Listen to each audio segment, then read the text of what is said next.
A very good day, everybody. So today I'll be discussing about the management of hypertension and how do you remember which drugs are important for hypertension. So before we move on to the management, it's important for us to know the definition of hypertension. And according to CPG Hypertension Guidelines 2018, which is the 5th edition, it is stated that hypertension is defined as a persistent elevation of blood pressure where you have your systolic blood pressure to be 140 millimeter per mercury or greater, or the diastolic blood pressure to be 90 millimeter per mercury or greater. So they are further classified into few classifications of hypertension, where you have your pre-hypertension, stage 1, stage 2, stage 3, which comprises of your hypertension emergency and hypertension urgency. Now, in patients with pre-hypertension, these are the following ranges of blood pressure for systolic and diastolic blood pressure, as well as the following stages as well. Now, when do you need to diagnose patient is after the measurement of the blood pressure. So once when you have already measured the blood pressure of the patient, and if the patient has persistent elevation of blood pressure which falls in any of these stages, the next thing that we are meant to do is the assessment of global cardiovascular risk. So this global cardiovascular risk it comes actually in a table, and I've already uploaded that in my Instagram page as well as my Facebook page, so just have a look at it and correlate with this video. So once when you have done the assessment of global cardiovascular risk, this particular risks are basically divided further into low, intermediate, medium, high risk, and as well as very, very high risk. So if let's say the patient falls in low or intermediate risk, so the next thing that we would do is to just give them a 3 to 6 monthly follow-up, advise the patient on non-pharmacological cardio, and also check on their cardiovascular risk assessment. So when talking about non-pharmacological assessment, what are the advices that you can give, or what are the managements that are meant for non-pharmacological assessment is management is basically the patient's lifestyle modification, which comprises of smoking, alcohol, diet, salt intake, exercise, and relaxation.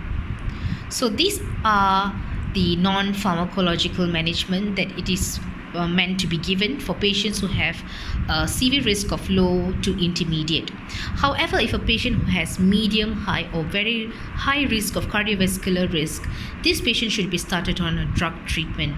Now, what are the drug treatments that are meant to be given for patients? So first of all, when it comes to pharmacological management, treat most of the patients with pharmacological agents which are lifelong agents, right? And first of all, before we start giving the patient on combination therapy, we should start the patient on monotherapy first. So what are the drugs that you would consider in a monotherapy? So monotherapy treatments usually can be started in patients with stage 1 hypertension, because stage 1 hypertensions may come with medium high risk or very high risk global CV risk. So in this case, we can start patient with monotherapy. So what are the drugs that is important to start? So that's basically a mnemonic: A, B, C, D. Now A is basically your ACE inhibitors or your ARBs, and you have your beta blockers. As well as ACE inhibitors, ARB, you also have your alpha blockers.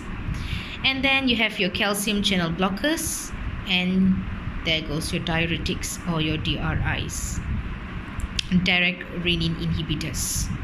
So these are the important mnemonics that you need to know, and these are basically your antihypertensive agents. So when you choose to start a patient on stage 1, looking into the compelling indication of these 5 classes of drugs, definitely you need to prescribe the patient according to their indications and as well as their contraindications.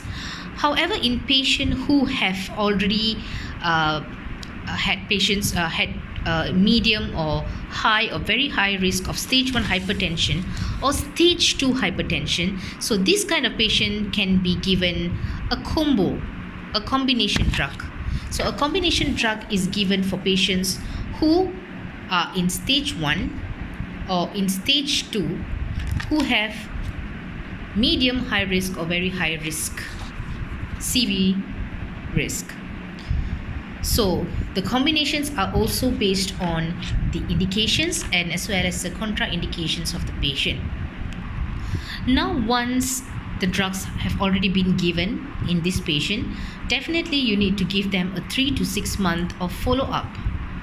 So either your non-pharmacological management or your pharmacological management, after giving this management to the patient, the respective patient should be given of 3 to 6 months of follow-up to check on their SBP and as well as their DBP. If let's say the patient's blood pressure is already controlled, which means if the patient has their systolic blood pressure of less than 140 and their diastolic blood pressure of less than 90, then this patient can be continued for another 6 months of follow-up.